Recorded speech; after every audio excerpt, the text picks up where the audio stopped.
This is Twisted Passages with award-winning author Marie Sutro. Now, let's take a deep dive into the dark world of psychological thrillers and meet the authors who created them. Hello, and welcome to Twisted Passages. I'm your host, Marie Sutro, and today we have award-winning author Sue Hinkin here to talk about her new release, The Snake Handler's Wife. Welcome, Sue. Thanks, Marie. I love your intros, and I love how you say twisted passages. Well, thank you. I am so excited to have you on the show today because, oh my goodness, The Snake Handler's Wife, not only is it remarkably awesome on its own, but it's ending a series that people have loved for years. So before we jump in, can you start us off with an overview of what the story is about? Absolutely.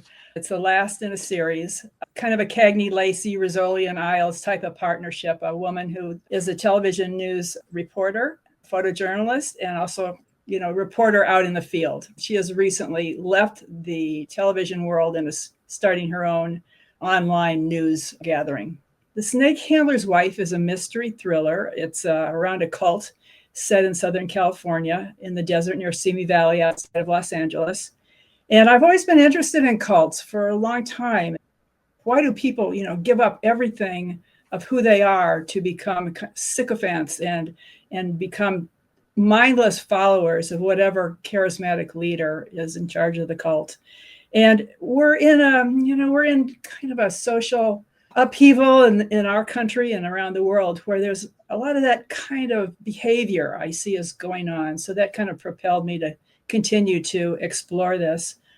Lucy's relationship with her longtime lover, the father of her 4-year-old child, is falling apart. He is a wartime correspondent, was a big deal, got thrown out of the industry because of his alcohol problem, and he's coming back and just got a great opportunity to open a office in Iraq that had been closed for decades. His passion is not his little family, as Lucy's is, but his job. And he took off rather than coming to stay 2 weeks, he promised, with Lucy and his son in Lucy's Malibu ranch, which is her heart, where she was raised after her family was killed in a car accident. So their relationship is falling apart. He has a daughter, 21-year-old daughter, who is a recovering addict. And Lucy's been trying to reach out to her for years, but she just blows off her dad and the stepmother she doesn't know. And suddenly, as Michael takes off for Iraq, Lucy opens the door one day, and Jamie, the stepdaughter, is on the porch and interested in finally reaching out to Lucy and meeting her little brother. And Lucy's thrilled and brings her in. The two kids truly bond really nicely. And Lucy asks her to come and help with childcare of her 4-year-old brother. Lucy's working on a photo show and needs some help. And Michael is like, you cannot hire her. She's totally unreliable. And Lucy's like, oh, she's family, I'm going to hire her. Little by little, once Jamie comes on board, things start going wrong around the ranch.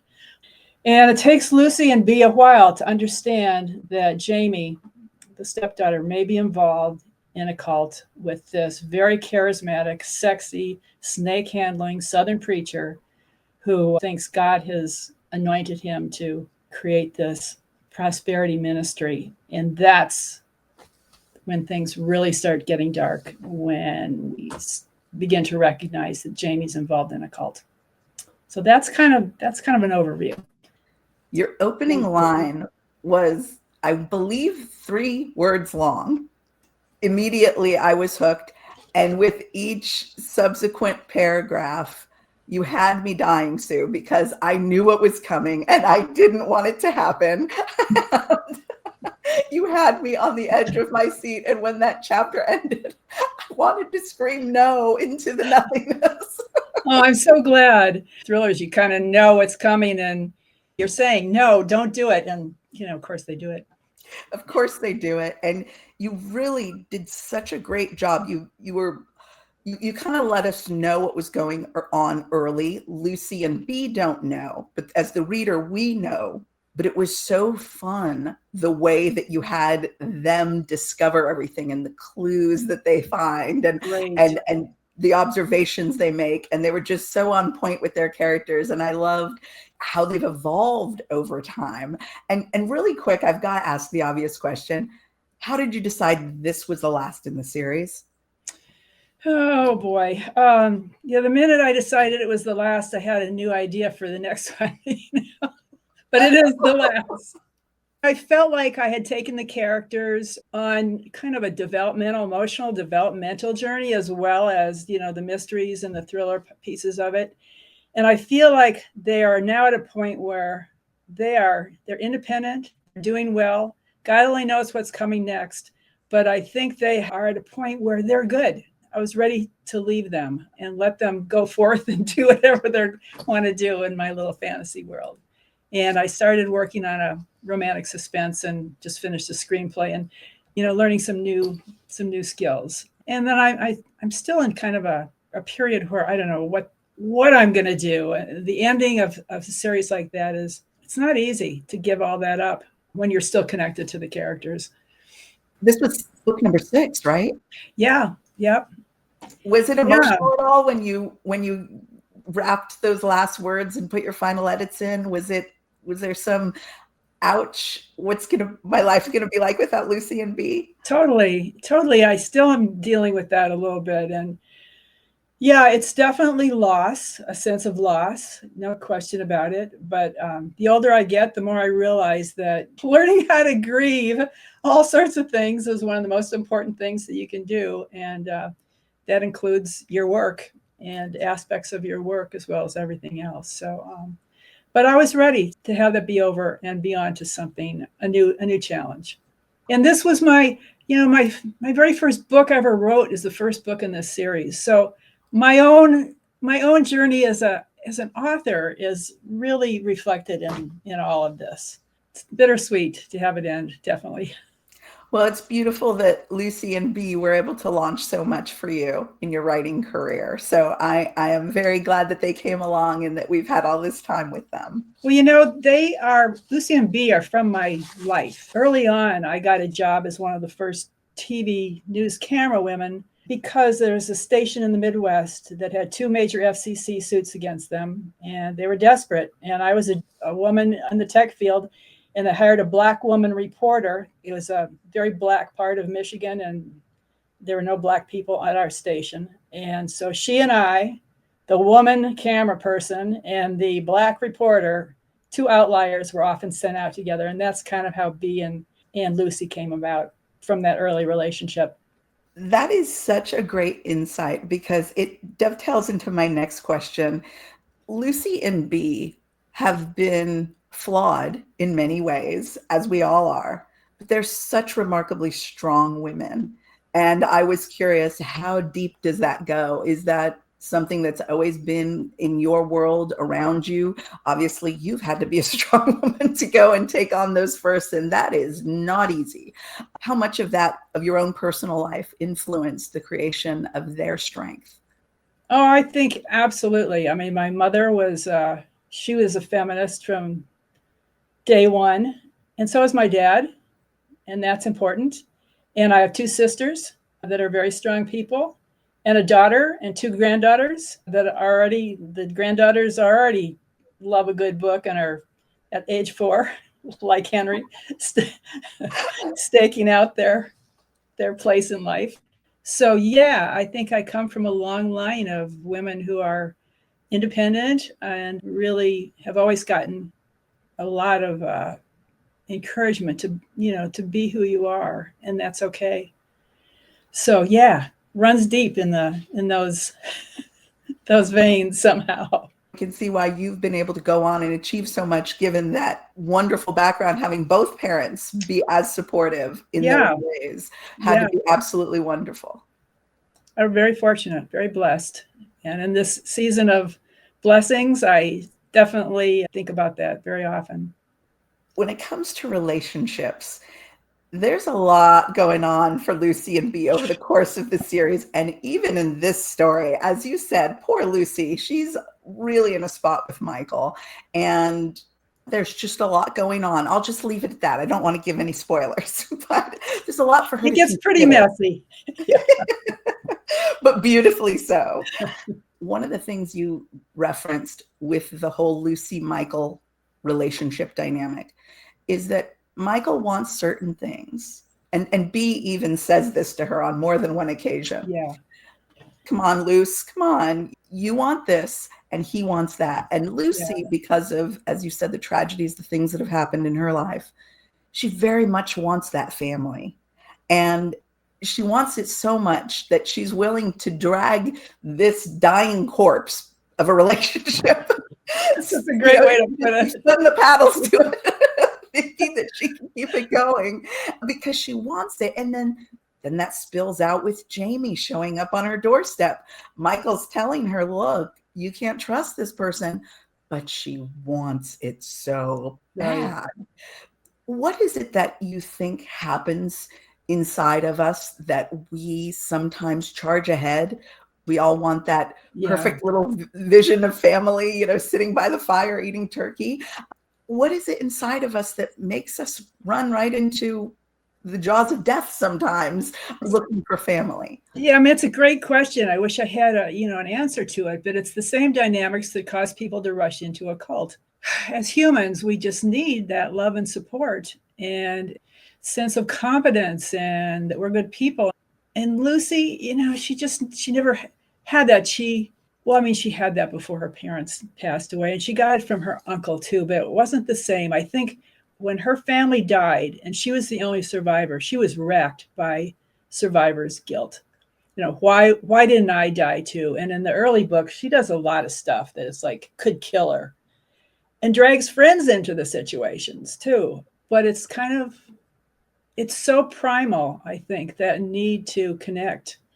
However, that family looks, and let's face it, there are a million different forms of family, and the fantasy one is not always the best one. The minute she starts giving this up and giving up her relationship with Michael, she starts to find what she's looking for. So I think that's kind of a lesson too. If you let go of the fantasy, then maybe some other things have a chance to get in and begin to happen. So I don't know. Well, I loved that you pointed out that it is somewhat analogous to the need for group identification in a cult and how people can fall into cults. Because, not to say families are cults, because they're not, but as you said, there is this huge spectrum of family. There's the actual physical family that we have biological bonds to, but then there's found family like she has with Bee. Bee truly is a sister to her. We're looking at these two women, Lucy and now Jamie, who's come into her life. And both of them have these sincere, put them up on Maslow's hierarchy of needs for group identification. Yeah. And it was just such a great play to look at the psychology of that for both women. Oh, I'm glad, because I think Lucy definitely could see some of her own dynamics as she was helping Jamie. And I think that was, it was good for her to see. I think that was a learning experience for her to see that in Jamie, that they were doing some of the same behaviors, particularly.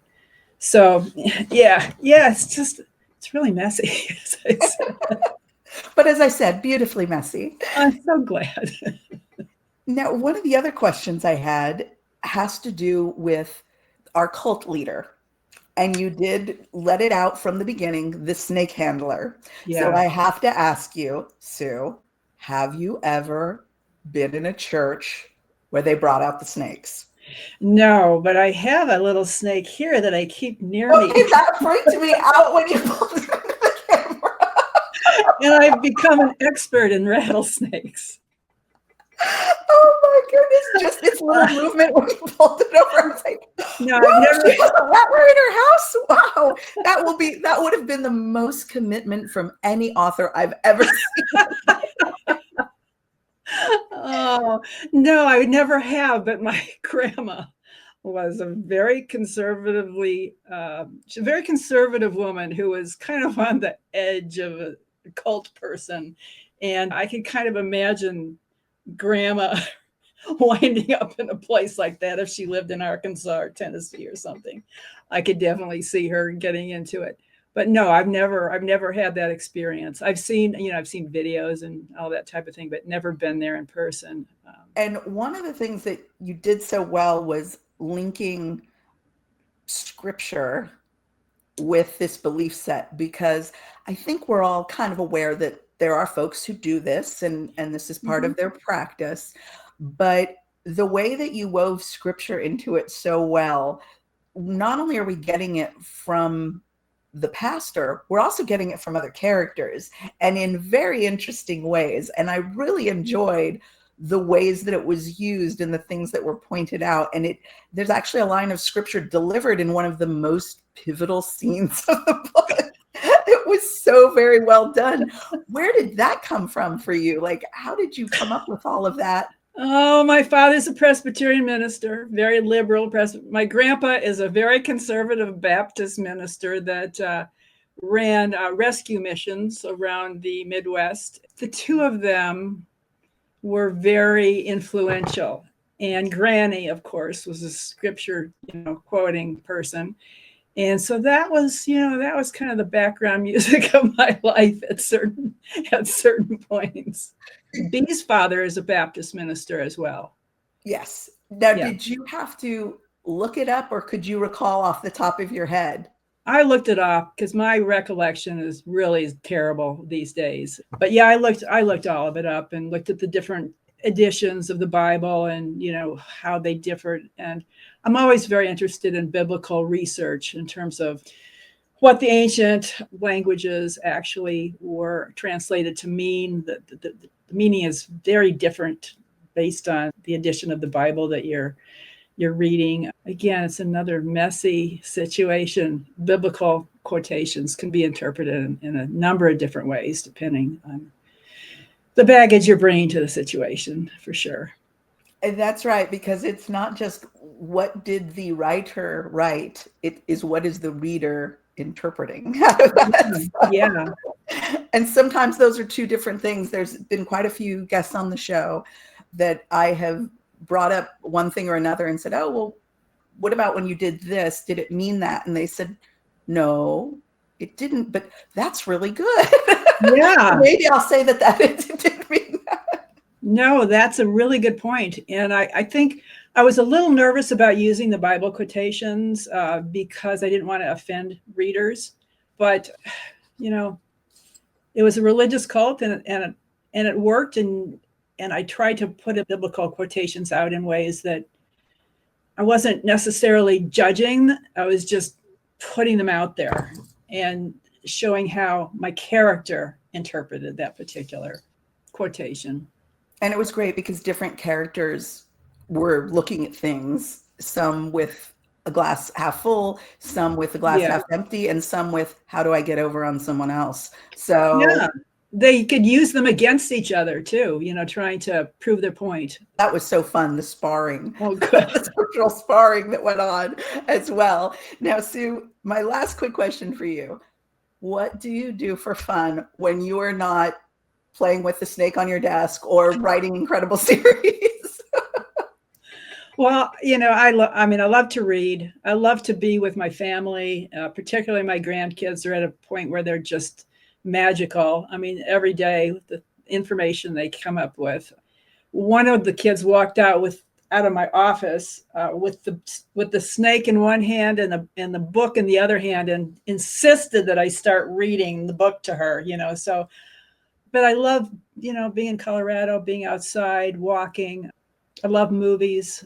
And just being with my friends. I'm very active in Sisters in Crime and Rocky Mountain Mystery Writers of America and similar type of organizations. Colorado has an incredible writing community, and I'm just so thrilled that I've had a chance to be part of it. I've learned so much from my colleagues here in the state, in the Rockies. Yeah, there are some special folks out there. I personally can attest. And we've adopted you, that. Yes. Now, Sue, you've got this incredible series. You've got a screenplay you're working on. More is in the works. Where is the best place for existing fans and future fans to find you? I think just my website, www.suehinkin.com, is probably the best. And I have links to, social media sites and so on that. The website needs to be redone, but it's, it's there. All the information. But it's there. It's there. Perfect. Well, again, a wonderful end to a wonderful series. It is The Snake Handler's Wife, and you will not be disappointed. Thank you, Marie. It's just been a pleasure talking with you, and I love your show. Thank you, Great Sue. work. Thank you. It has been an absolute pleasure. And thank you all for joining us on this episode of Twisted Passages. We hope to see you next time.